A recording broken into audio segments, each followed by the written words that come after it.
What is up? What is good? Are you well? Are you healthy? It's your boy dwayzeonblaze. You know the name, you know the face, you know the time, you know the place. And today we're back again with a brand new react, guys. Did Emtee silence the noise with his previous project? I don't know. Let's see. This is P that G. This is me, dwayzeonblaze. Like, comment, and subscribe to both of us. Let's go. What's going on, you guys? So check it right. MT finally dropped his long-awaited album DIY 3, and honestly speaking, Big Hustle delivered with this body of work. Now the album consists of 11 songs, which made for a nice, short, concise listen. I mean, he didn't really rely on features on this one, as we only had Saudi, Just G, and Nanette featured on there. I mean, the vocals from both Saudi and Nanette on their respective records were too clean, and they essentially enhanced those songs. All I'll say is Wake Up is my favorite song on the album, but we'll get into that a bit later. Now, as far as the sound of the album goes, right, while Big Hustle doesn't really deviate from his original melodic sound, I mean, he makes sure to come with the vocals, but also what's an Emtee body of work without him trapping on a few records? Now, the thing about Emtee is that he's gonna make the music that is relatable to the people. I mean, on Good Time, he speaks on how people didn't believe that he grew up in a shack, how everything he does right now is for his kids. He also touches on how things were a bit real for him in the trap and how his parents would worry about him.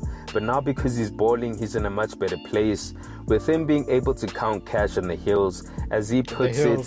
And even though his life isn't necessarily easy, he still feels blessed. Now on Keep It Real with Saudi, I felt like the record was more hook oriented. I mean, Emtee displays why some consider him as a hook master. But besides that, I found it telling that he doesn't care for creating relationship with niggas because he's got Logan and Avery, truly letting us know that he's trying to be a present father. And how can you hate on that? Now on Wake Up, which features Nanette, which is my favorite song on the album, Emtee speaks on realizing that he's got to do better when it comes to his woman and how he would hate to lose her.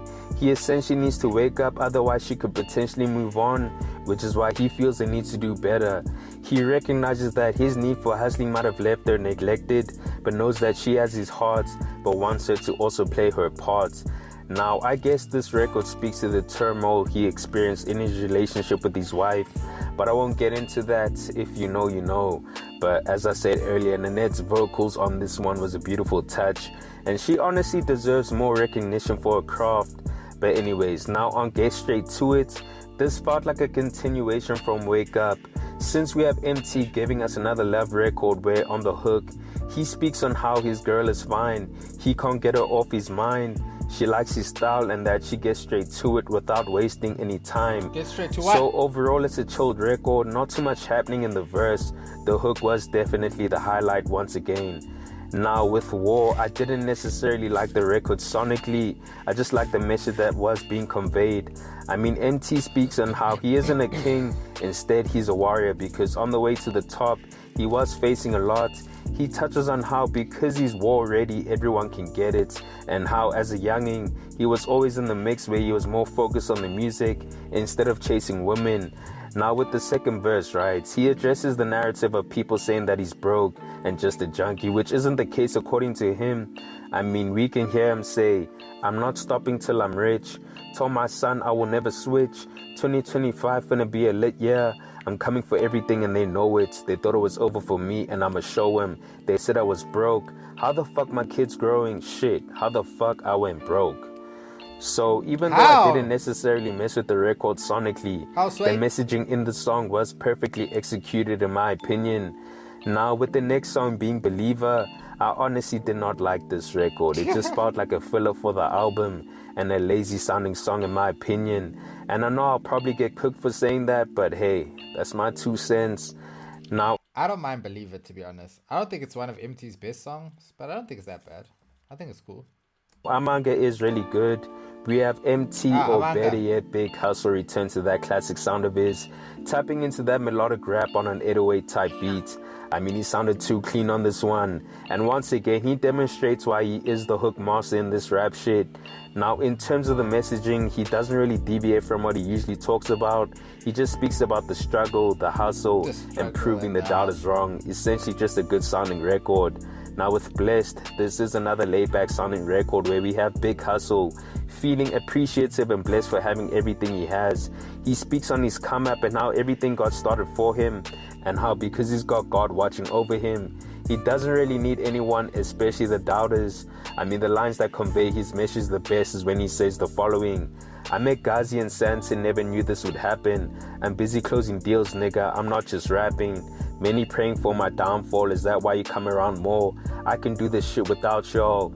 He also says, I remember I was lurking, had no money, wasn't working, but God led me to my purpose. I don't feel no pain, I'm immune to it. Ow. And he continues by saying, bitch, I'm him, no need to prove it. They can't fuck with me when it comes to the music. They're not doing what I'm doing, they're not moving how I'm moving. Tell And him. lastly, he says, never stress, just do your best, let God handle the rest. Life gon' put you to the test.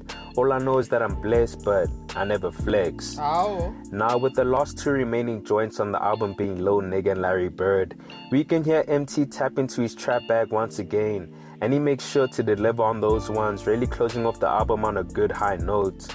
Now with DIY3, right, it's clear that the themes around the album were centered around proving his doubters or haters wrong, his come up and how he didn't have it easy growing up, and because of the struggle he went through trying to make it in life, ultimately he wants the best for his kids and does everything for them, which kind of makes sense since we have all three of them on the album art, which is beautiful by the way. Now Emtee lets us know on the album that he isn't perfect and does make mistakes along the way, but he'll always make sure to hustle because essentially he's a family man and can't have his kids growing up like he did, which I find commendable. Now, because Emtee can be controversial at times when he's on his socials, a lot of people were praying for his downfall when it came to this album, but it looks like he might have silenced the noise with this one. I mean, DIY3 has been performing well in terms of the numbers, with it charting well and accumulating a good amount of streams, so it's clear that the people mess with the album, and hopefully he capitalizes on the good reception it's been receiving, where we see him roll out the album even more post-dropping. But you guys let me know your thoughts on this. What did you think of DIY3 by Emtee? Are you messing with it or nah? Comment down below. Anyways guys, thanks for tuning in and I hope you enjoyed. Please make sure to hit that like button if you found the content dope, and hit the subscribe button if you haven't already. It's on to the next one. Okay. Why did he pause like that between his sentence? I mean, between his words, like at the end there. Okay. Yeah, man. With Emtee's new album, bro. Like, honestly, I don't know. For me, a lot of people have been make it seem like it wasn't like they were okay quality wise. Like, if we're gonna talk about studio quality wise, it did sound like to the ear it lacked a bit of quality, right? My bad, my bad. But in terms of the music, I think there was good music on there. Was there as many bangers as I'm used to from MT? No, no, not for me, bro. But there was still good songs. There was still songs. There was still music, the type of music that I enjoy from MT on there, right? So I can't say I was let down by the project. Do I think it was a showcase of him evolving or growing? Not really. I think it's standard MT. It's standard MT, honestly. Um, I actually did a review to the project. I haven't uploaded it for some reason. I don't know why. I've been busy, guys. Ish. But yeah, man. I think MT, when it comes to his projects, bro, he's always somebody that's appreciated and loved, and he's like he always does well with projects, bro. I don't think there's ever been an empty project that's come out that people didn't like. To be honest, if I think about it, I think people have always enjoyed his project. So yeah, man, it's another one on the belt for MT. Glad he's dropped something. He hasn't dropped a project since I think 2021, which was actually the last time I dropped a project, which is crazy.